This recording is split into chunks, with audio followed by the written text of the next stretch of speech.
ശബരിമല സ്വർണ്ണക്കൊള്ള വിശ്വാസികളുടെ മനസ്സിനെ വ്രണപ്പെടുത്തിയെന്ന് CPI. ഗൃഹസന്ദർശന പരിപാടിയിൽ വിശ്വാസികളെ പരിഗണിച്ചോ എന്ന ചോദ്യം ഉയരുന്നുണ്ട്. വിശ്വാസികൾ ശത്രുക്കളല്ല എന്നും ബിനോയ് വിശ്വം ഇന്ന് പറഞ്ഞു. ശബരിമല അത് വിശ്വാസ മനസ്സുകളെ അല്പം വ്രണപ്പെടുത്തിയിട്ടുണ്ട്. ഇടതുപക്ഷവും കമ്മ്യൂണിസ്റ്റുകാരും വിശ്വാസികളുടെ ശത്രുവല്ല. ഇടതുപക്ഷവും കമ്മ്യൂണിസ്റ്റുകാരും വിശ്വാസങ്ങളെ മാനിക്കും. ഒരു യാഥാർത്ഥ്യമാണ് വിശ്വാസം. ഇന്ത്യയിലെ മഹാഭൂരിപക്ഷം പേരും വിശ്വാസികളാണ്. ഹിന്ദു, മുസ്ലിം, ക്രിസ്ത്യൻ ഏത് മതമായാലും അവർ വിശ്വാസികളാണ്.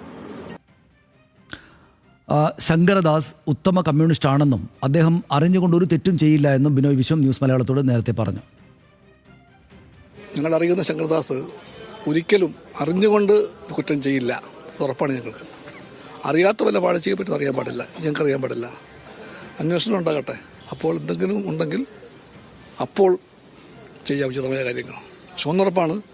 ഇത്രയും ഒരാൾ അവശനായി കിടക്കെ, അനങ്ങാൻ പോലും വയ്യാതെ, മിണ്ടാനാകാതെ കിടക്കെ അയാളെ വേട്ടകളാൻ ഞങ്ങളില്ല. കമ്മ്യൂണിസ്റ്റ് പാർട്ടി ഇപ്പോൾ ഒന്നും ചെയ്യില്ല. ഈ പാർട്ടിക്ക് മനുഷ്യത്വമുണ്ട്, മനുഷ്യരുടെ പാർട്ടിയാണത്. വിവരങ്ങൾ ബിനിൽ ലീല സാബു നൽകും. ബിനിൽ, വളരെ വിശദമായി തന്നെയും അദ്ദേഹം സംസാരിച്ച മുഴുവൻ പുറത്ത് കേൾക്കുകയും ചെയ്തു. എന്താണ് മറ്റു വിവരങ്ങൾ?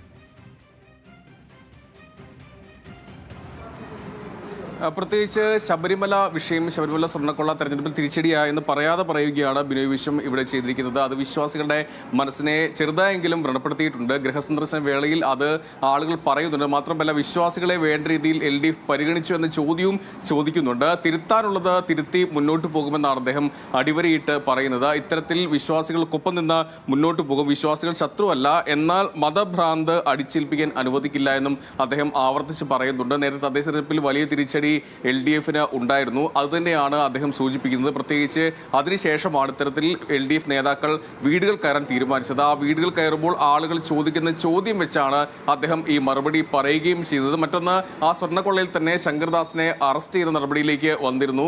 അതിനെയും അദ്ദേഹം ന്യായീകരിക്കുന്നുണ്ട്. അതായത് ശങ്കർദാസ് ന്യായീകരിക്കുകയാണ്. അദ്ദേഹം അറിഞ്ഞുകൊണ്ട് തെറ്റ് ചെയ്യില്ല, അദ്ദേഹം ഒരു ഉത്തമ കമ്മ്യൂണിസ്റ്റ് ആണ്, അതുകൊണ്ട് അറിഞ്ഞുകൊണ്ട് കാര്യങ്ങൾ ചെയ്യില്ല, അറിയാതെ എന്തെങ്കിലും സംഭവിച്ചോ എന്നറിയില്ല, അങ്ങനെ അന്വേഷണം നടക്കട്ടെ. ഈ ഘട്ടത്തിൽ അദ്ദേഹം അസുഖബാധിതനായി ആശുപത്രി കിടക്കയിൽ കിടക്കുകയാണ്, അനങ്ങാൻ കഴിയുന്നില്ല, അദ്ദേഹത്തിന് വലിയ ഗുരുതര ആരോഗ്യ പ്രശ്നങ്ങളുണ്ട്. അതുകൊണ്ട് ഈ ഘട്ടത്തിൽ CPI നടപടികളിലേക്കൊന്നും പോകുന്നില്ല, അന്വേഷണം കൃത്യമായി നടക്കട്ടെ എന്നാണ് അദ്ദേഹം പറയുന്നത്. മറ്റൊന്ന്, ഈ ജോസ് കെ മാണി വിഷയത്തിൽ കൃത്യമായി അദ്ദേഹം മറുപടി പറയുന്നുണ്ട്. അതിൽ കൃത്യമായി റോഷി അഗസ്റ്റിനുമായും ജോസ് കെ മാണിയുമായി സംസാരിച്ചിരുന്നു. വ്യക്തിപരമായി അടുപ്പമുള്ള നേതാക്കളാണ് ഇരുവരും. അതുകൊണ്ട് തന്നെ ഇരുവരുമായി സംസാരിച്ച് ഇരുവരും പാർട്ടി വിട്ട്, മുന്നണി വിട്ട് പുറത്തേക്ക് പോകില്ല എന്നാണ് അറിയിച്ചതെന്നാണ് അദ്ദേഹം പറയുന്നത്. മറ്റൊന്ന്, ജോസ് കെ മാണി പറഞ്ഞ ഒരു വാചകമാണ്. അദ്ദേഹം പറഞ്ഞത്, എവിടെ കേരള കോൺഗ്രസ് M ഉണ്ടോ അവിടെ ഭരണം ഉണ്ടാകുമെന്നാണ്. അത് UDF-ലേക്ക് പോകുമെന്ന വ്യാഖ്യാനമൊക്കെ ഉണ്ടായിരുന്നു. അത്തരം ദുർവ്യാഖ്യാനങ്ങൾ വേണ്ട എന്നും അദ്ദേഹം പറയുന്നു. എന്തായാലും ഏറ്റവും പ്രധാനപ്പെട്ടത് ബിനോയ് വിശ്വം നേരത്തെ സംസാരിച്ചു വിശദമായിട്ട്. CPIയും-CPM-നെ പോലെ ഗൃഹസന്ദർശനം നടത്തുകയാണ് എന്നതാണ് അതിലെ പ്രധാനപ്പെട്ട ഒരു കാര്യം. CPM കഴിഞ്ഞ ദിവസം തദ്ദേശ തെരഞ്ഞെടുപ്പിലെ തിരിച്ചടിക്ക് ശേഷം CPM MA ബേബിയുടെ തന്നെ നേതൃത്വത്തിൽ വീടുകൾ കയറി ഇറങ്ങിക്കൊണ്ടിരിക്കുകയാണ്. രണ്ടാമത്തെ ഇടത് പാർട്ടിയായ CPIയും സംസ്ഥാന സെക്രട്ടറിയുടെ നേതൃത്വത്തിൽ വീടുകൾ കയറി കാര്യങ്ങൾ വിശദീകരിക്കുകയാണ്.